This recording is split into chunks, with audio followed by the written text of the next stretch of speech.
On July 1st, 2024, one of the biggest days in theme park history happened. Cedar Fair and Six Flags merged to become one. Six Flags Entertainment Corporation is now the largest and most diverse amusement park operator in North America, owning 42 parks across the United States, Mexico, and Canada. Before merging, Six Flags and Cedar Fair were the biggest companies in the game, known for pushing boundaries in both thrills and guest experience. But in recent months, that excitement has been clouded by growing criticism over the company's decisions, and not for good reasons. In the last few months of the merger, things have been taken downhill, with one of the biggest issues being a lack of communication with guests and even employees. Today, we are going to break down all the major news surrounding the company, the good, the bad, and the ugly.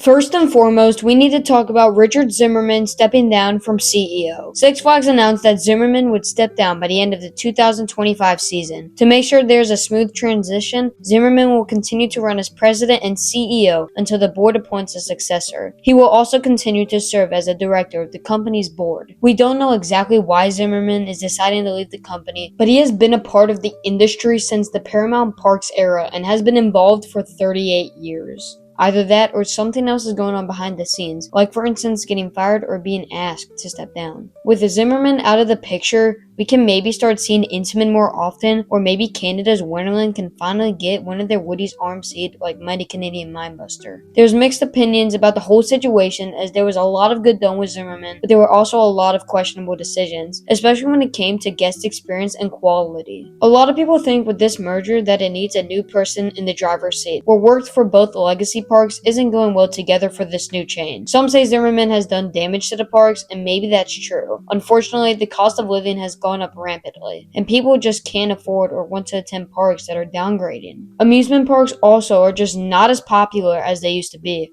What a lot of people are hoping for is Jeffrey Seibert getting promoted to CEO. People noticed what he did for Fiesta Texas, and if he can run the company the same way, the chain would be in good hands. Also, to point out the fact that he enjoys the business and genuinely cares about the quality of the parks and guest experience. Richard Zimmerman's departure marks the close of a significant era in the amusement park industry defined by both growth and controversy. His decades of experience brought stability through chaotic times, but the merger of Six Flags and Cedar Fair has led to a new age that may require fresh vision and leadership. Whether his exit was voluntary or quietly encouraged, the future of the newly combined chain will hinge on who takes the helm next. If someone like Jeffrey Seibert, with his proven track record and passion, steps into the role, it could mark the beginning of a renaissance for the parks. But if the wrong call is made, the chain risks falling deeper into a cycle of declining quality and attendance. For now, all we can do is watch, wait, and hope that the next chapter brings back the magic that made these parks icons in the first place.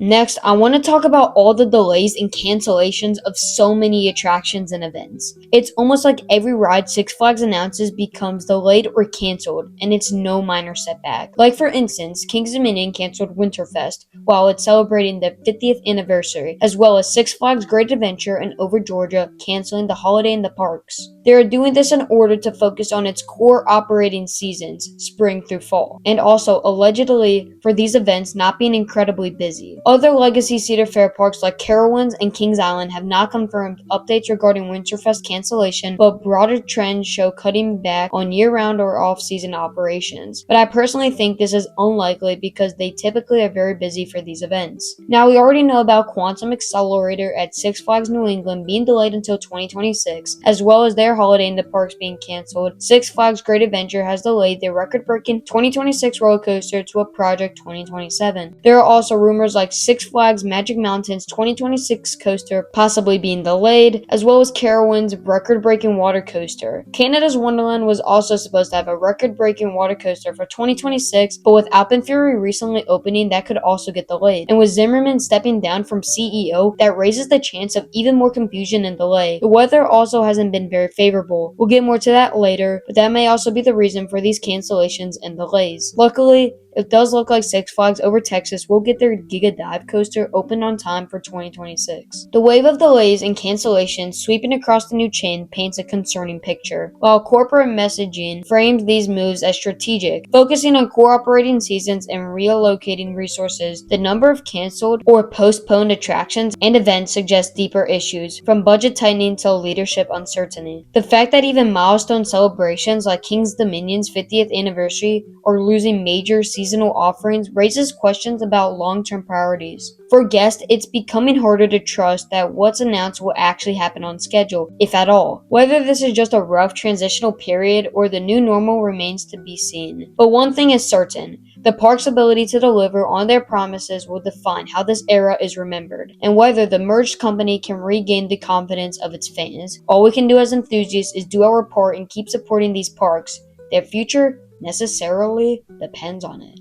The merger is facing some tough realities. Despite the initial excitement, financial reports revealed that things aren't as smooth as they hoped. Attendance numbers are slipping, revenues are under pressure, and unexpected losses are piling up. People aren't buying the park passes or visiting the parks as much due to the weather and the economy. These challenges raise critical questions about how the new chain will navigate the competitive amusement park landscape and win back the trust of its fans. The company reported net revenues of $930 million for quarter two, driven largely by the merger. However, it posted a net loss of $100 million, including a $126 million loss tied to the legacy Six Flags operations. Although adjusted EBITDA improved year over year, reaching $243 million, performance varied across legacy operations. Active season passes and memberships dropped by about 579,000 units or 8%, signaling weakened loyalty and repeat visitation. Total attendance fell approximately 9% or 1.4 million visits compared to quarter two the prior year. Severe weather, including storms, extreme heat, and rain, hit parks during critical early season months, impacting 379 operating days and forcing full closures on 49 days. These disruptions disproportionately affected weekends when attendance is traditionally highest. The company also cited economic uncertainty and a challenged consumer, coupled with lower pass renewals and ticket sales, as additional demand headwinds. In response to this, Six Flags revised its full-year adjusted EBITDA guidance downward to $860 to $910 million, down from around $1.08 to $1.12 billion. The company plans $90 million in cost reduction in H2 and expects a 3% drop in per visitor spending due to promotions and shifting attendance patterns. Additionally, Six Flags is exploring divestitures of non-core assets, including possible park and land sales, to improve financial flexibility and accelerate deleveraging, like Six Flags America and California's Great America. As weather improved in July, attendance rebounded by 1% year over year, through per capita spending dipped by about 4%. Early sale of 2026 season passes showed solid early results. Six Flags' financial results and attendance declines highlight the very real growing pains of merging two major theme park companies. While the combined revenue figures look impressive on paper, the underlying losses, attendance drops, and economic pressure paints a challenging picture. Weather disruptions and a cautious consumer base have added layers of complexity, forcing the company to rethink its strategies, from cost-cutting to asset sales. In order to stabilize and rebuild, that slight rebound in July and promising early season pass sales offer a glimmer of hope, but the road ahead will demand smart leadership, renewed guest trust, and consistent execution, which is going to need to be executed almost perfectly now, with them trying to find a new CEO and Zimmerman stepping down, waiting for a successor. How Six Flags navigates these situations will ultimately determine whether or not this merger becomes a success story in the amusement park industry. Like I mentioned earlier, people's interest in theme parks have shrunk over the past few years. The company needs to do something to get people into these parks. Business 101. Start low to attract everyone in.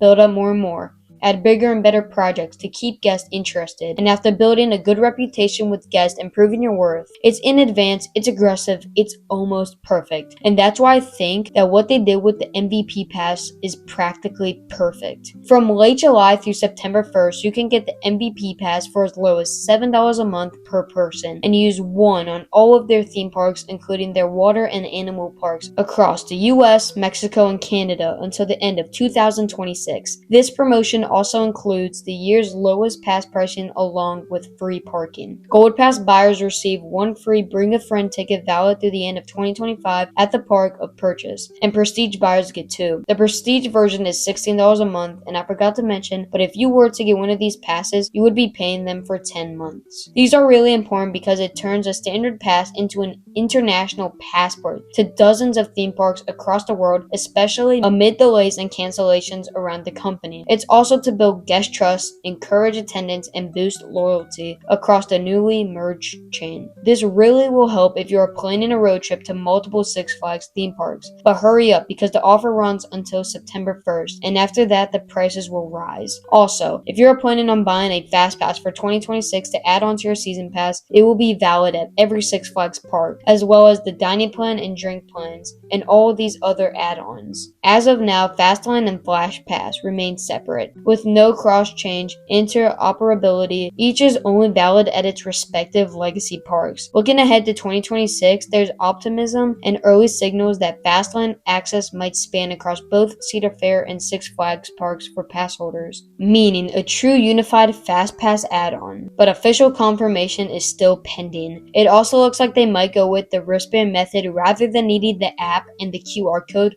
which is a lot more convenient. Six Flags is seriously making it easier than ever to justify that next trip, whether it's a weekend getaway or a coaster tour. Add in the possibility of a truly unified Fast Pass system in 2026, and you have the markings of a pass program that could redefine value in this theme park industry. It's a bold play, and if it works, it might just be the push the company needs to bounce back from attendance slumps and financial strain. This has seriously been one hectic week for Six Flags. Moving forward, the focus on the next few years has to be an overall quality over quantity, from food service to ride operations, cleanliness, and security. Parks don't need to constantly outdo last year with bigger, flashier attractions. What guests really want is a well-rounded experience with a solid selection of reliable rides and basic maintenance done right. We want to go to a park and not complain about multiple ride closures or that it costs $20 for a single burger and drink. In the end, Six Flags stands at a crossroads. The hype around new rides and record-breaking coasters can only carry a brand so far if the basics aren't there. It's clear that guests are craving quality, consistent operations, fair pricing, clean parks, and genuine value. If Six Flags can shift its focus from flashy announcements to reliable guest experiences, it has a real chance to rebuild trust and loyalty. Because at the heart of every great amusement park is a simple promise: deliver fun without frustration. That's the challenge ahead, and the opportunity to redefine what it means to be a leader in this industry.